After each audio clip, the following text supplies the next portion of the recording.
உங்கள் favourite TV ஷோக்களை இனி miss பண்ண தேவையில்லை. ZEE5 இல் முற்றிலும் இலவசமாக காணுங்கள், இங்கேயும் எப்பொழுதும்.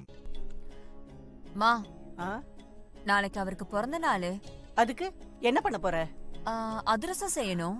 அடி போடி, அதிரசம் செஞ்சு வச்சுக்கிட்டு பிறந்த நாள் அதுமா புலம்பிட்டு இருக்க போறியா?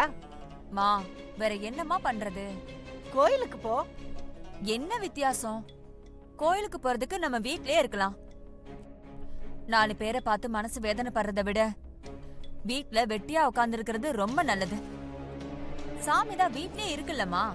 முட்டாள், கோயிலுக்கு தனியா ஏடி போற? உனக்கெல்லாம் சட்டுன முடிவெடுக்க தெரியுதே ஒழிய நிதானமா செயல்படுத்த தெரியல. உன்ன மாதிரி வீட்டுக்குள்ளேயே உட்கார்ந்து குடும்பம் நடத்துறது கடைசி வரைக்கும் செல்லாது. வேற என்னமா பண்றது? என் தலை விதி அப்படி இருக்கு. ஆமாண்டி, இப்படியே சொல்லி அழுதுகிட்டே இரு. பொண்டாட்டினா புருஷன் கூட வெளியே போக தெரியணும், 4 இடத்துக்கு போகணும், நல்லது கெட்டதுல கலந்துக்கணும். மா, நான் என்ன வேண்டாம் நான் சொல்றேன். அவர் வந்தாதானே.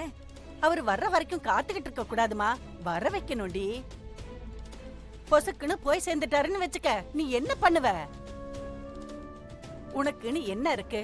அத என்னைக்காவது யோசிச்சு பாத்திருக்கியா? மா, என்னமா சொல்ற? ஆமா, எல்லாத்தையும் தானே யோசிக்கணும். ஐயோ, சரி, கோயிலுக்கு அவர் வரலனா?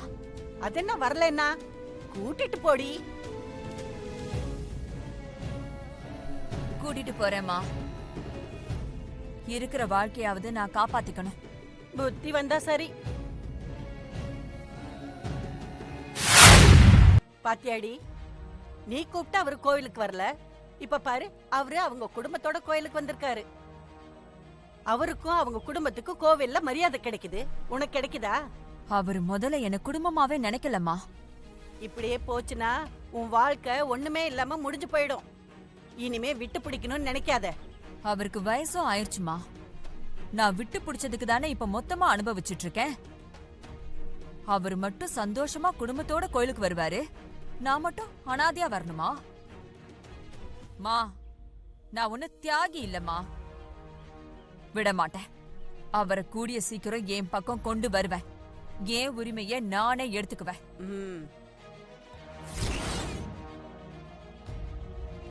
என்னண்ணே, நல்லா இருக்கீங்களா? நல்லா இருக்கம்மா. சரி, ஒரு அர்ச்சனை தட்டு கொடுங்க.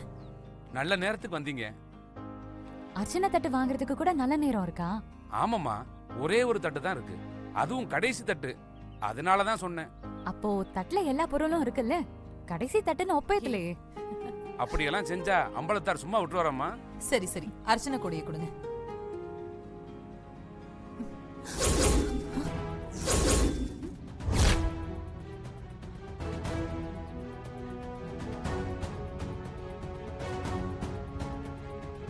என்னங்க இது?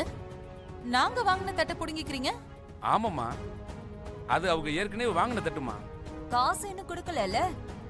காசு கொடுக்காத வரைக்கும் இது கடைக்காரரோட பொருள் தான். காசு கொடுத்ததுக்கு அப்புறம் தான் இது வாங்கினவங்களுக்கு சொந்தம். இந்தாங்க, இப்போ இது எனக்கு சொந்தம். என்னங்க இது அநியாயமா இருக்கு? வாங்கறதுக்காக ஒருத்தவங்க கையில எடுத்து வச்சிருக்கிற பொருளை புடுங்கிறது தான் உங்க மரியாதையா? மரியாதை இருக்குதோ இல்லையோ, மரியாதைக்கு மேல வேற ஒண்ணு இருக்கு, அது அவசியம். இப்போ இது எனக்கு அவசியம்.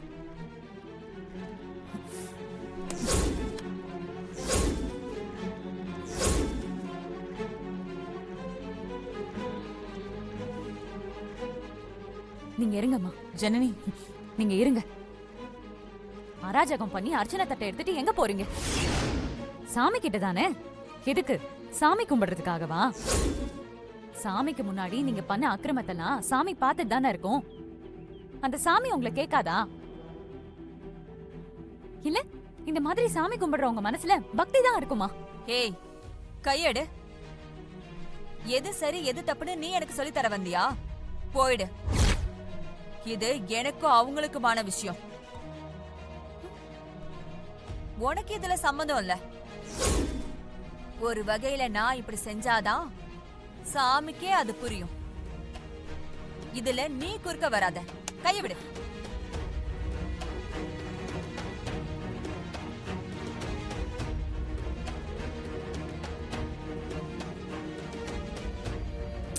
அம்மா விடுங்கம்மா. இவங்க கோயிலுக்கு சாமி கும்பிட வந்த மாதிரி தெரியல, வேற ஏதோ திட்டம் போட்டு வந்திருக்கிற மாதிரி தெரியுது. இந்த மாதிரி ஜென்மங்களெல்லாம் திருத்தவே முடியாது. கடைசி வரைக்கும் இவங்க இப்படிதான். நீங்க கவலைப்படாதீங்கம்மா. ஒரு அர்ச்சனை தானமா பண்ண வந்த, ஏன் கடவுளுக்கு இது பொறுக்கல? நான் அன்னைக்கு உங்ககிட்ட சொன்னேன்ல, ரொம்ப நாளைக்கு நான் இருக்க போறதில்ல. அம்மா வேண்டாம்மா, இந்த மாதிரி என்கிட்ட பேசாதீங்க. நல்ல நாள் அதுமா, வேண்டாம்மா. இந்தாங்கம்மா, பக்கத்து கடையில வாங்கிட்டு வந்தேன், அர்ச்சனைக்கு கொடுங்க. ம்.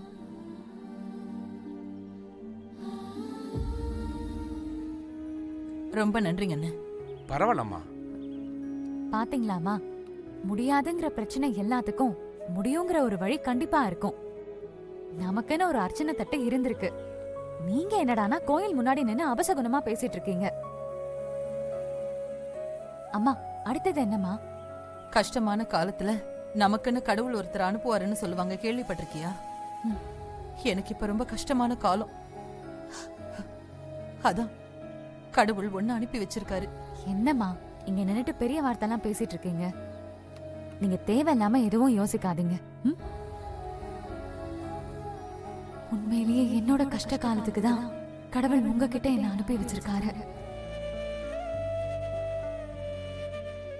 ஜனனி, என்ன எதுவும் யோசிக்க வேண்டாம்னு சொல்லிட்டு நீ என்ன யோசிச்சுட்டு இருக்க?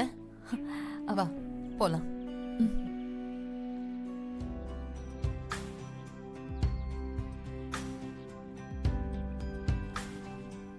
அம்மா தான் தினமும் கோவிலுக்கு வருவாங்க. இன்னைக்கு குடும்பமா வந்திருக்கீங்க, எதுவும் விசேஷமா? ஐயா, அப்பாக்கு இன்னைக்கு பிறந்த நாள், அதான் அர்ச்சனை பண்ண வந்திருக்கோம். வாழ்த்துக்கள் ஐயா. நன்றிங்க. சரி, அர்ச்சனை தட்ட கொடுங்க. ஐயாக்கு உடனே அர்ச்சனை பண்ணிடுறேன். நாள் நட்சத்திரத்தை சொல்லுங்க. பேரு ராசு, மகர ராசி, திருவோண நட்சத்திரம்.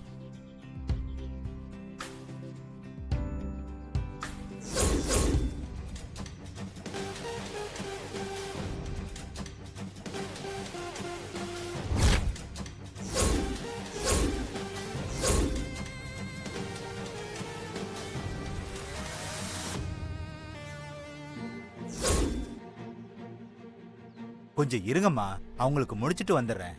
இல்ல, எனக்கும் சேர்த்தே அர்ச்சனை பண்ணுங்க.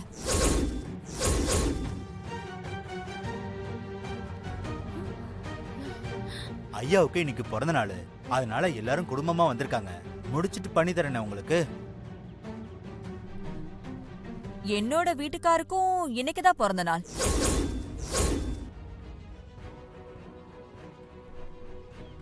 இப்ப நீங்க எனக்கும் சேர்த்து அர்ச்சனை பண்ண போறீங்களா இல்லையா? சரி, பொறுத்துக்க மாட்டேன்றீங்க. நாள் நட்சத்திரத்தை சொல்லுங்க.